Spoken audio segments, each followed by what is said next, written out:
देश का मिजाज वेस्ट। नमस्कार, लेट्स माइक देश का मिजाज और खबरें वेस्ट से। महाराष्ट्र के ठाणे जिले में मानव अंडे का अवैध व्यापार करने वाले बड़े गिरोह को पकड़ा गया है।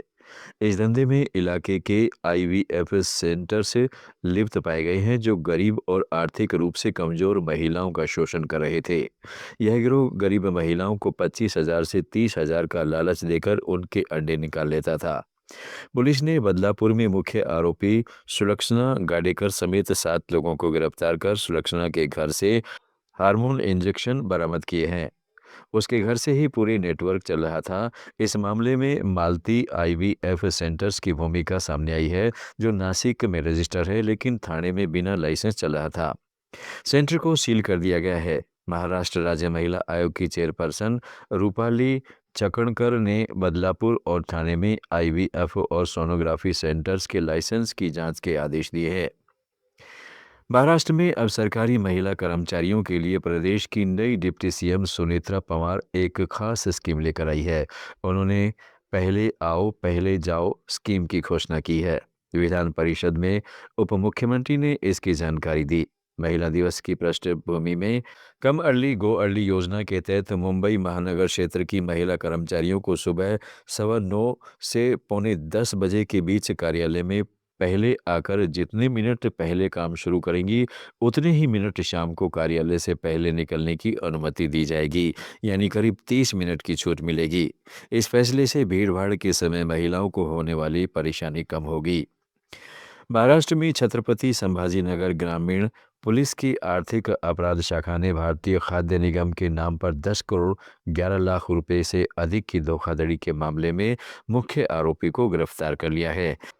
आरोपी जिन्ना वेंकट रमन रेड्डी पर FCI के नाम पर दुरुपयोग करके रेंडिको कंपनी को धोखा देने का आरोप है। गिरफ्तारी के बाद उसे छत्रपति संभाजीनगर की एक अदालत में पेश किया गया। अदालत ने उसे 14 मार्च तक पुलिस हिरासत में भेज दिया है। राजस्थान भाजपा अध्यक्ष व सांसद मदन राठौड़ ने LPG सिलेंडर की कमी की खबरों पर कहा कि विपक्ष यह चाहेगा कि अभाव दिखाया जाए, कमियां बताई जाए। उन्होंने कहा, सरकार व्यवस्था कर रही है। सरकार इस मामले में सावधान है और वो कमी नहीं आने देगी। व्यवस्थित रूप से वितरण किया जाएगा। जितनी जरूरत है उसके हिसाब से सरकार तो व्यवस्था कर रही है कि कितनी आवश्यकता रहेगी। सरकार चाक चौबंद सावधान है, इस मामले में कमी आने नहीं देंगे। कम्युनिटी राजस्थान की शिक्षा नगरी कोटा में एक अलग ही संकट खड़ा हो गया है। गैस सिलेंडर की किल्लत ने कोचिंग स्टूडेंट्स के खाने के पूरे सिस्टम को गड़बड़ा दिया है। शहर के मेस और हॉस्टलों में गैस सप्लाई बाधित होने से न केवल नाश्ता बंद हो गया है, बल्कि संचालकों को लकड़ी और कोयले का सहारा लेना पड़ रहा है। शहर में लकड़ी और कोयले की भट्टियां बनाने वाले कारीगरों के पास ऑर्डर्स की बाढ़ आ गई है। भट्टी दुकानदार जब्बार बताते हैं कि पिछले 2 दिनों में ही वे 45 भट्टियां बेच चुके हैं और 40 से अधिक नए ऑर्डर पेंडिंग है।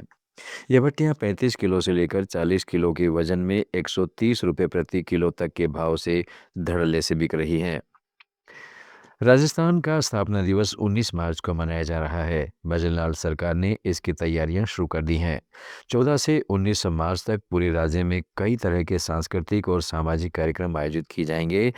मुख्य समारोह जालौर में होगा। बता दें कि मुख्यमंत्री भजनलाल शर्मा की पहल पर पिछले साल से राजस्थान दिवस को तय तारीख के हिसाब से मनाने की शुरुआत की गई है, जो चैत्र शुक्ल प्रतिपदा के दिन पड़ता है।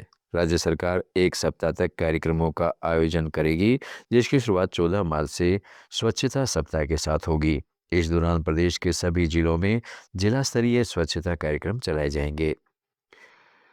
देश का मिजाज में फिलहाल इतना ही। जुड़े रहिएगा लेट्स माइक के साथ। आप सुन रहे थे let's mike more than radio. Follow कीजिए हमें हमारे सोशल मीडिया प्लेटफॉर्म्स पर। It's time for news. It's time for more than radio. Presenting the first radio news app, Let's Mic. Let's Mic, a news-based app on your phone where you get to watch and listen news, talk shows, interviews, radio show podcasts.